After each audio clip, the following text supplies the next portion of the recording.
किसी भी राष्ट्र के निर्माण में शिक्षा, स्वास्थ्य और सेना की अहम भूमिका होती है। जहां तक मेरा मानना है, शिक्षा, स्वास्थ्य और सेना को पूरी तरीके से राजनीति से दूर रखना चाहिए। नमस्कार, मैं आशीष शुक्ला और आप देख रहे हैं हमारा YouTube channel journalist Ashish Shukla. बुधवार को नई शिक्षा नीति आई है जो 34 साल बाद आई है। नई शिक्षा नीति से अभी एक कयास लगाए जा रहे हैं जो आज के समय में युवाओं के सामने सबसे बड़ी समस्या बेरोजगारी की है। अब वो आने वाले भविष्य में वो समस्या दूर हो जाएगी। देर आई पर दुरुस्त आई की तर्ज पर आई नई शिक्षा नीति देश दुनिया की बदलती हुई जरूरतों के मद्देनजर बनाई गई है। पिछली एनईपी 1986 में आई थी, जिसमें 1992 में मामूली संशोधन किया गया था। इस एनईपी की सबसे बड़ी विशेषता यह है कि एक लोकतांत्रिक नीति है। इस नीति को बनाने के लिए देश में कोने कोने से सभी वर्गों के लोगों की राय ली गई है, सभी विशेषज्ञों की, अभिभावकों की, शिक्षाविदों की, छात्रों की, कि आखिर एनईपी का स्वरूप कैसा हो। सबसे बड़ी चीज 2.5 लाख ग्राम पंचायतों, 6,600 ब्लॉक और 676 जिलों से सलाह ली गई है। और एनईपी 2020 की घोषणा के साथ ही मानव संसाधन विकास मंत्रालय का नाम बदलकर शिक्षा मंत्रालय कर दिया गया है। यह सर्वथा उचित है। स्कूली शिक्षा के संदर्भ में एनईपी को सबसे क्रांतिकारी विशेषता यह है कि कम से कम ग्रेड 5 तक पढ़ाई स्थानीय या क्षेत्रीय भाषाओं में होगी, जिसे ग्रेड 8 तक भी बढ़ाया जा सकता है। अंग्रेजी अब सिर्फ एक विषय के रूप में पढ़ाया जाएगा। शैक्षणिक मनोवैज्ञानिक और यूनेस्को की 2008 की रिपोर्ट के अनुसार मातृभाषा में संप्रेषण और संज्ञान सहज और शीघ्र हो जाता है, जो पूर्ण संज्ञानात्मक विकास के लिए जरूरी है। यह भारतीय भाषाओं और संस्कृत की मजबूती की दिशा में एक बड़ा कदम होगा। इसी तरह स्कूलों में शैक्षणिक पाठ्यक्रम, पाठ्येतर गतिविधियों और व्यावसायिक शिक्षा के बीच अंतर नहीं किया जाएगा, जबकि व्यावसायिक शिक्षा को इसका अभिन्न अंग बनाया जाएगा। वोकेशनल शिक्षा के अन्य उच्चतर रोग कॉलेजों में भी मौजूद होंगे। यह युवाओं के लिए स्वरोजगार और उद्यम की दिशा में बहुत उपयोगी सिद्ध होगा। एनईपी के तहत स्कूली शिक्षा में स्ट्रीम का बंटवारा जड़बद्ध नहीं होगा। अब विज्ञान या कॉमर्स के विद्यार्थी मानविकी के विषय भी पढ़ सकेंगे। यह व्यवस्था स्नातक स्तर पर भी लागू होगी। अमेरिका और यूरोप के विश्वविद्यालयों में यह बहुत पहले से है। यह छात्रों के स्वर्णिम विकास में बहुत लाभदायक सिद्ध होगी। एनईपी की एक अन्य विशेषता SSC, SST, OBC, SC, ST, OBC लड़कियों, दिव्यांगों और गरीब वंचित तबके के लिए विशेष प्रावधान है। सार्वजनिक के अलावा निजी क्षेत्रों में उच्च शिक्षा संस्थानों में भी इन तबकों के लिए छात्रवृत्ति उपलब्ध है। इसके लिए प्रयास किए जाएंगे। उच्च शिक्षा के स्तर पर एनईपी कई नई संभावनाओं के साथ आई है। देश की युवाओं की बड़ी संख्या के मद्देनजर उनका सकारात्मक और अधिकतम उपयोग के लिए उच्च शिक्षा में 2035 तक 50% सकल नामांकन अनुपात पहुंचाने का लक्ष्य है। ये तो रही एनईपी की विशेषता जो नई शिक्षा नीति आई है। अब आने वाले निकट भविष्य में युवाओं में जो बेरोजगारी की समस्या है वो तो दूर होगी ही होगी। साथ में आप देखते होंगे कि जब बच्चे स्कूली शिक्षा में होते हैं, आज के समय की जो अभी तक हमारी जो शिक्षा व्यवस्था थी, शिक्षा नीति थी, उसमें छात्रों के ऊपर एक मनोवैज्ञानिक दबाव बन जाता था, जिसके कारण आप देखे होंगे रिपोर्टें भी आती हैं समाचार पत्रों के माध्यम से, टीवी चैनलों के माध्यम से। छोटे से छोटे बच्चा हाई स्कूल या इंटर तक जाते जाते उसके ऊपर एक मनोवैज्ञानिक प्रेशर पढ़ाई का इतना अधिक होता है कि कभी कभी बच्चा सुसाइड भी कर लेता है।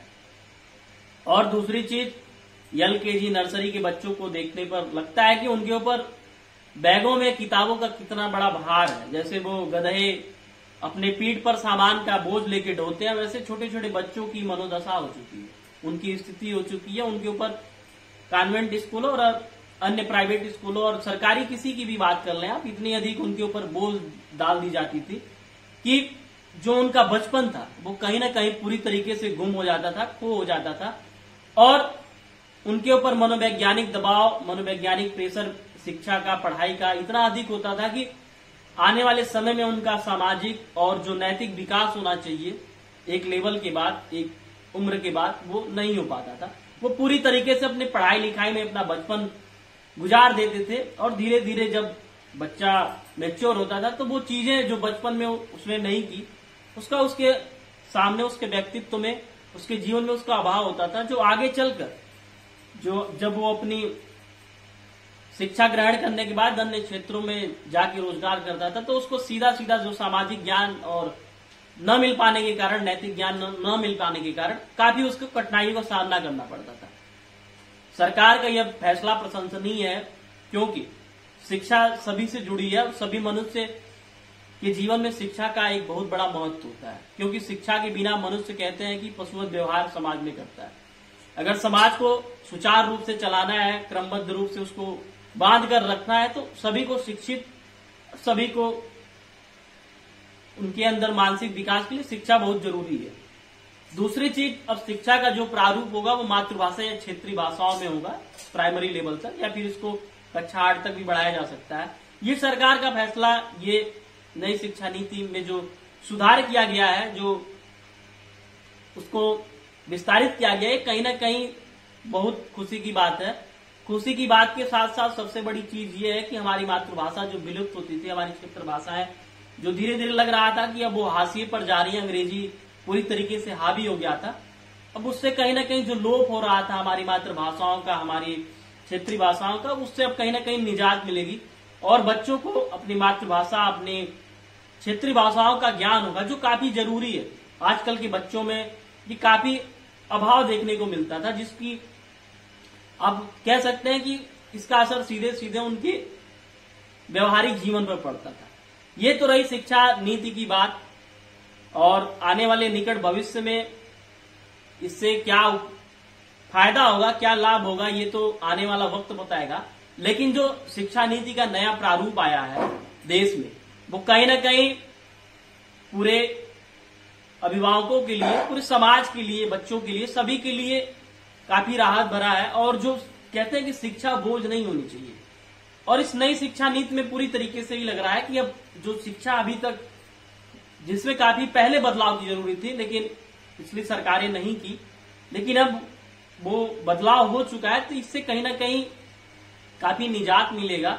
और जो बच्चे बोझ समझ के पढ़ाई करते थे, अब हो सकता है कि हम उम्मीद लगा सकते हैं कि बच्चे अपने रुचि के हिसाब, उनमें रुचि पैदा होगी और बच्चे उत्सुक होंगे, और जो पढ़ाई बोझ समझ के करते थे वो अब उससे उनको स्वतंत्रता मिलेगी, उससे उनको राहत मिलेगी।